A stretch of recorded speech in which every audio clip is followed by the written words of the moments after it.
What's up guys, Mickle here, and one of the most confusing things in cryptocurrency right now is what makes something a security and what makes something a non-security. Guys, in this video, I want to show you guys what the SEC is using right now to determine whether something is a security or not, because it's really going to blow your mind and show you guys how absurd the SEC's stance on the cryptocurrency market has been over the last couple years. I also want to show you a shocking new interview of an ex-SEC official who went on the Thinking Crypto channel and broke down exactly why the SEC has such a hard stance toward crypto.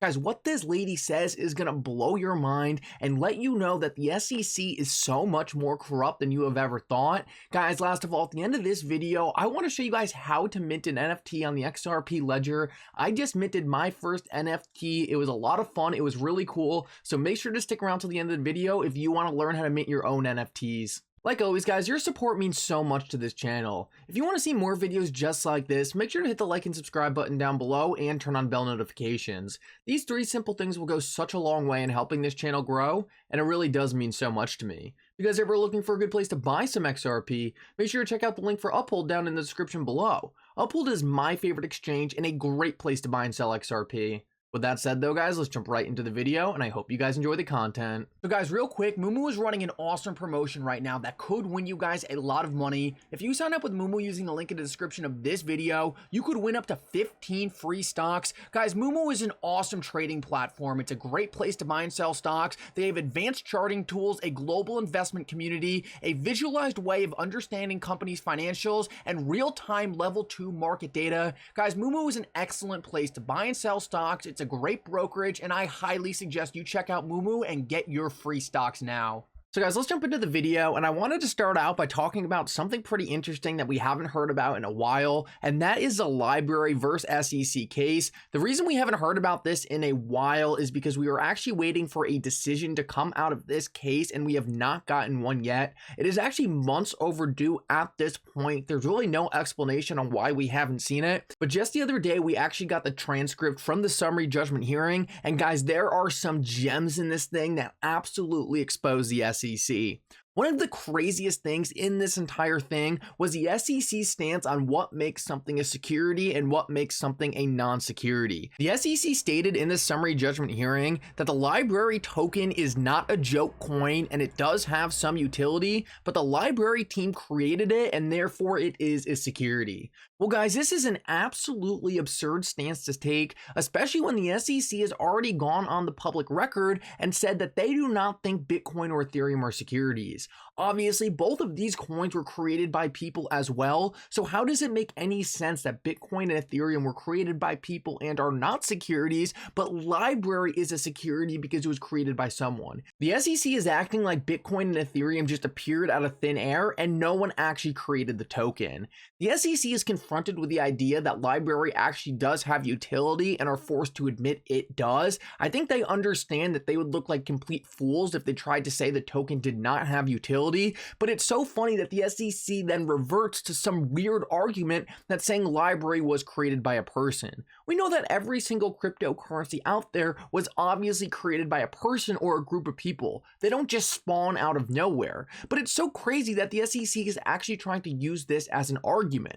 It has nothing to do with Howey, and it shows how far the SEC is being forced to stretch to try to jam cryptocurrencies into their jurisdiction. Well, library actually tweeted out in response to me pointing this out and said something pretty funny. They said the SEC's position that there are only two legal ways to launch a token. One, anonymously in 2009 like Bitcoin, or illegally with subsequent bribery like Ethereum.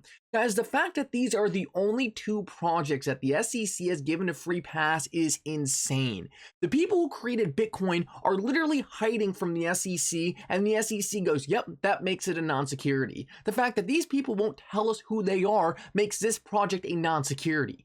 What kind of absurd standard is that to tell the market? The SEC is telling the market, hey, your project is a security unless we can't find you. Then we might call it a non-security. That is such a terrible standard to bring to the market and doesn't protect anyone. This could make all the scam tokens where the developers hide from the public non-securities based on the SEC's logic. It's completely absurd, and it's even worse when you take a look at what happened with Ethereum. Not only do we know who created Ethereum, which the SEC apparently with LBRY seems to think that makes it a security, not only do we know who created Ethereum, but we know they had an initial coin offering, which the SEC said multiple times makes the project a security. Well, what did Ethereum do? They hired some people to work at the SEC to give their project a free pass, and now the SEC says, you know what, Ethereum's all good, it's not a security. Guys, the standards the SEC has created by doing things like this just get rid of all credibility the agency ever had and shows that they have no idea what they're doing when it comes to cryptocurrency. The fact that the SEC is even using any of these factors in a determination of something's security status shows that they are so out of line with securities laws, because really the only thing that matters when it comes to something being a security or not is the Howey test, and the fact of the matter is almost every single cryptocurrency out there does not pass the Howey test and would not be a security. Now, some of you are probably wondering about how strong LBRY's case was after reading through these transcripts. I thought they did a pretty good job. It seemed like the judge was pretty skeptical of the idea that a token with utility could be a security. At the same time, though, it was very obvious that the judge in this case was a lot less knowledgeable about cryptocurrencies than Judge Torres, so I really do think the XRP community got extremely lucky with our judge. She seems to be very knowledgeable when it comes to crypto, and for her it seems like a remote idea that XRP could ever in any way be declared a security. On the other hand, the LBRY judge seemed a little more open to it, but he was still very skeptical. I think LBRY really does kind of have a 50-50 shot here. I really hope they do win. I think they probably should, but obviously you have no idea what's going to happen when it comes to the SEC. I don't think it's going to have any big impact on the Ripple SEC case, though. It seems like to me Judge Torres is probably already pretty locked into her decision, and I don't think some random other court case is really going to influence that, especially with so many different factors going on in this case. Either way, though, I'm definitely rooting for LBRY because I just want to see the SEC get handed a massive loss. So guys, now I want to move on, and I was going to show you this clip from the Thinking Crypto channel, but instead I'm just going to tell you what happens because the clip's a little long and a little slow. Well, Tony was actually interviewing a former SEC member named Lisa, and they were going over exactly what is going on with the SEC. What she did in this interview, which was actually pretty massive, is confirm what a lot of people have been thinking, and that is that a lot of the biggest banks and traditional securities exchanges are pushing back against crypto hard. She says in this interview that she thinks the biggest reason why crypto has gotten so much pushback from the SEC is because the SEC has the ear of the big banks and the big institutions that dominate our traditional financial markets. This is exactly what a lot of us in the XRP community and the crypto community in general have been saying, but it is so nice to have a former SEC official actually confirm this. I think this is going to go a long way in doing a ton of damage to the SEC's credibility because, guys, it is so absurd that the SEC has the ear of Wall Street and is doing everything they can to defend them. It just confirms everything we have thought that's been playing out over the last couple years, and it's the reason why I think we now have people like Hester, Peirce actually coming out and going against the SEC more publicly.